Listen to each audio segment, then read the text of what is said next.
ಆರೋಪ ಇಲ್ಲಿ ಕೇಳಿಬಂದಿದೆ. ಬಾಗಲಕೋಟೆ ವಾಂಬೆ ಕಾಲೋನಿಯಲ್ಲಿ ನಡೆದಿರುವಂತಹ ಘಟನೆ ಇದು. ಮತಗಟ್ಟೆಯ ಕೆಲವೇ ದೂರದಲ್ಲಿ ನಡೀತಾ ಅಕ್ರಮ ಅನ್ನುವಂಥದ್ದು ಒಂದು ಕಡೆ ಪ್ರಶ್ನೆಯಾಗ್ತಾ ಇದೆ. ಜಾಫರ್ ಬೇಪರಿ ಎಂಬುವವರಿಂದ ಹಣ ಹಂಚಿಕೆ ಆಗ್ತಾ ಇದೆ ಅನ್ನುವಂತಹ ಆರೋಪ ಇಲ್ಲಿ ಕೇಳಿ ಬರ್ತಾ ಇದೆ. ಹಣ ಹಂಚಿಕೆಗೆ ವೇಳೆ ಮಹಿಳೆಯರ ನೂಕುನುಗ್ಗಲು ಕೂಡ ಕಂಡು ಬಂದಿದೆ. ಮಹಿಳೆಯರಿಗೆ ಹಣ ನೀಡುತ್ತಿರುವಂತಹ ವಿಡಿಯೋ ಸಾಮಾಜಿಕ ಜಾಲತಾಣದಲ್ಲಿ ದೊಡ್ಡ ಮಟ್ಟದ ರೀತಿಯಲ್ಲಿ ವೈರಲ್ ಆಗ್ತಾ ಇದೆ. ಕೈ ನಾಯಕರ ವಿರುದ್ಧ ಕ್ರಮಕ್ಕೆ ಬಿಜೆಪಿ ಒತ್ತಾಯವನ್ನ ಮಾಡ್ತಾ ಇದೆ. ಬಾಗಲಕೋಟೆ ಬೈ ಎಲೆಕ್ಷನ್ ಈ ಒಂದು ರಣಕಣದಲ್ಲಿ ನೋಟು ಕೊಟ್ಟು ಮತವನ್ನು ಪಡೆಯುವುದಕ್ಕೆ ಪ್ರಯತ್ನವನ್ನ ಮಾಡ್ತಾ ಇದ್ದಾರೆ. ಆ ಒಂದು ವಿಡಿಯೋಗಳು ಕೂಡ ಸಾಮಾಜಿಕ ಜಾಲತಾಣದಲ್ಲಿ ದೊಡ್ಡ ಮಟ್ಟದ ರೀತಿಯಲ್ಲಿ ವೈರಲ್ ಆಗ್ತಾ ಇದೆ. ನೋಟು ನಾವು ಕೊಡ್ತೀವಿ, ಓಟು ನೀವು ಕೊಡಿ ಅನ್ನುವಂಥ ನಿಟ್ಟಲ್ಲಿ ಕಾಂಗ್ರೆಸ್ ಇಲ್ಲಿ ನಡ್ಕೊಳ್ತಾ ಇದೆ ಅನ್ನುವಂತಹ ಆರೋಪ ಕೇಳಿಬಂದಿದೆ. ಕಾಂಗ್ರೆಸ್ ಮುಖಂಡ ಹಣ ನೀಡುತ್ತಿರುವಂತಹ ಆರೋಪ ಕೇಳಿಬಂದಿದೆ. ಬಾಗಲಕೋಟೆ ವಾಂಬೆ ಕಾಲೋನಿಯಲ್ಲಿ ನಡೆದಿರುವಂತಹ ಘಟನೆ ಇದು. ಮತಗಟ್ಟೆಯ ಕೆಲವೇ ದೂರದಲ್ಲಿ ನಡೀತಾ ಇದೆನಾ ಅಕ್ರಮ ಅನ್ನುವಂಥದ್ದು ಒಂದು ಕಡೆ ಪ್ರಶ್ನೆಯಾಗಿದೆ. ಜಾಫರ್ ಬೇಪರಿ ಎಂಬುವವರಿಂದ ಹಣ ಹಂಚಿಕೆ ಆಗ್ತಾ ಇದೆ ಅನ್ನುವಂಥದ್ದು ಇಲ್ಲಿ ಆರೋಪ ಕೇಳಿಬಂದಿದೆ. ತಗೊಳ್ಳಿ ಹಣ ತಗೊಳ್ಳಿ, ನಮಗೆ ಮತವನ್ನು ಹಾಕಿ, ನೋಟು ನಾವು ಕೊಡ್ತೇವೆ, ಓಟು ನೀವು ಕೊಡಿ ಅನ್ನುವಂಥ ನಿಟ್ಟಲ್ಲಿ ಇಲ್ಲಿ ಮತವನ್ನು ಈ ರೀತಿಯಾಗಿ ಕೇಳ್ತಾ ಇದ್ದಾರೆ. ಈಗಾಗಲೇ ಇಂದಿನ ದಿನ ಚುನಾವಣೆ, ಎಲ್ಲರೂ ಕೂಡ ಮತವನ್ನು ಹಾಕೋದಕ್ಕೆ ಹೋಗ್ತಾ ಇದ್ದಾರೆ. ಸೊ ಮತವನ್ನು ಚಲಾಯಿಸೋದಕ್ಕೆ ಹೋಗ್ತಾ ಇದ್ದಾರೆ. ಈ ಒಂದು ಸಂದರ್ಭದಲ್ಲಿ ಅವರಿಗೆ ದುಡ್ಡು ಕೊಟ್ಬಿಟ್ಟು ಮತವನ್ನು ತೆಗೆದುಕೊಳ್ತಾ ಇದ್ದಾರೆ ಅನ್ನುವಂಥದ್ದು ಕೂಡ ಒಂದು ಕಡೆ ಆರೋಪ ಕೇಳಿ ಬಂದಿದೆ.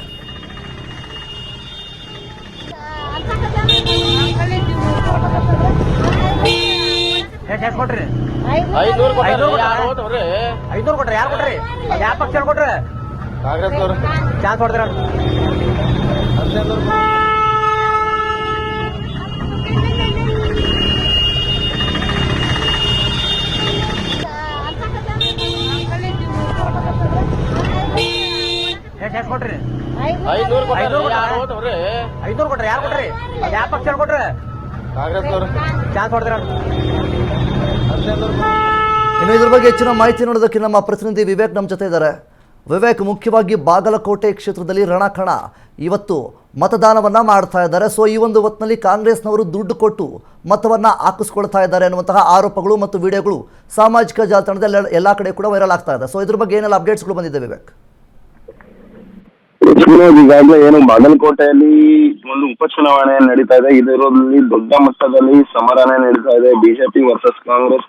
ಒಂದು ಕಡೆ ಸಾಕಷ್ಟು ಬಾರಿ ಒಂದಿಷ್ಟು ಹೇಳಿಕೆಗಳಲ್ಲಾಗಿರ್ಬೋದು ಮತ್ತು ಚುನಾವಣಾ ಆಯೋಗಕ್ಕೆ ದೂರು ನೀಡುವಂತದ್ದಾಗಿರ್ಬೋದು, ಈ ರೀತಿಯಾಗಿ ಪ್ರಕ್ರಿಯೆಗಳನ್ನ ಬಿಜೆಪಿಯವರು ಆಗಾಗ ಮಾಡಿದ್ರು. ಜೊತೆಗೆ ಬಿಜೆಪಿಯವರು ನೇರವಾಗಿ ಒಂದು ಆರೋಪವನ್ನ ಕೂಡ ಮಾಡ್ತಾ ಇದ್ರು, ದುಡ್ಡಿನ ಹೊಳೆಯನ್ನ ಹರಿಸೋದಕ್ಕೆ ಹೊರಟಿದೆ ಕಾಂಗ್ರೆಸ್ ಈ ಬಾರಿಯ ಉಪಚುನಾವಣೆಯಲ್ಲಿ ಅಂತ. ಅದರ ನಿಟ್ಟಿನಲ್ಲೇ ಈಗ ಅದರ ಸಹಿತವಾಗಿ ಒಂದು ವಿಡಿಯೋ ಕೂಡ ಸಿಕ್ಕಿರೋದು. ಜೊತೆಗೆ ಸೋಷಿಯಲ್ ಮೀಡಿಯಾದಲ್ಲೂ ಕೂಡ ಅದೇ ರೀತಿಯಾಗಿ ಟ್ರೆಂಡ್ ಆಗ್ತಿದೆ ಸದ್ಯದ ಮಟ್ಟಿಗೆ. ಅದು ಬಾಂಬೆ ಕಾಲೋನಿ ಅನ್ನೋ ಒಂದು ಏನು ಭಾಗ ಇದೆ, ಬಾಗಲಕೋಟೆಯಲ್ಲಿ ಒಂದು ಭಾಗ ಇದೆ ಬಾಂಬೆ ಕಾಲೋನಿ ಅಂತ. ಆ ಭಾಗದಲ್ಲಿ ನೇರವಾಗಿ ಬಹಿರಂಗವಾಗಿ ಜನರಿಗೆ ದುಡ್ಡು ಕೊಡ್ತಕ್ಕಂಥದ್ದು ವಿಡಿಯೋ ಈಗಾಗಲೇ ಸದ್ಯದ ಮಟ್ಟಿಗೆ ವೈರಲ್ ಆಗಿದೆ. ಅದು ಕಾಂಗ್ರೆಸ್ನವರೇ ಕೊಡ್ತಿದ್ದಾರೆ ಎಂಬ ಒಂದಿಷ್ಟು ವದಂತಿಗಳು, ಜೊತೆಗೆ ಅಲ್ಲೇ ಇರ್ತಕ್ಕಂಥವ್ರ ಹೇಳಿಕೆಗಳು, ಮಾತುಗಳು ಕೇಳಿಸ್ಕೊಂಡ್ರೆ ಅಲ್ಲಿ ಕಾಂಗ್ರೆಸ್ನವರು ಹಂಚ್ತಿರುವ ರೀತಿಯಲ್ಲಿ ಅದಿದೆ ದುಡ್ಡು. ಆದ್ರೆ ನಿಜಕ್ಕೂ ಕೂಡ ಈ ರೀತಿಯಾಗಿ ಅಲ್ಲಿ ನಡಿಬೇಕಾದಂದ್ರೆ ಚುನಾವಣಾ ಆಯೋಗದವರು ಯಾವ ರೀತಿಯಾಗಿ ಅದರ ವಿರುದ್ಧ ಕ್ರಮ ವಹಿಸುತ್ತಾರೆ ಅಥವಾ ಈಗಾಗಲೇ ಯಾವ ರೀತಿಯಾಗಿ ಅದರ ಮೇಲೆ ಕ್ರಮ ವಹಿಸಿದ್ದಾರೆ ಎಂಬುದು ಕೂಡ ಕಾದ್ ನೋಡ್ಬೇಕಾಗಿರುತ್ತೆ. ಜೊತೆಗೆ ಅಲ್ಲೇನಿದೆ ಅಲ್ಲಿರ್ತಕ್ಕಂಥ ಸ್ಥಳೀಯರು ಅವರೆಲ್ಲರನ್ನು ಕೂಡ ಈಗಾಗಲೇ ವಿಚಾರಣೆ ಮಾಡುವ ಸಾಧ್ಯತೆಗಳು ಕೂಡ ಇದೆ ಚುನಾವಣಾ ಆಯೋಗದವರು.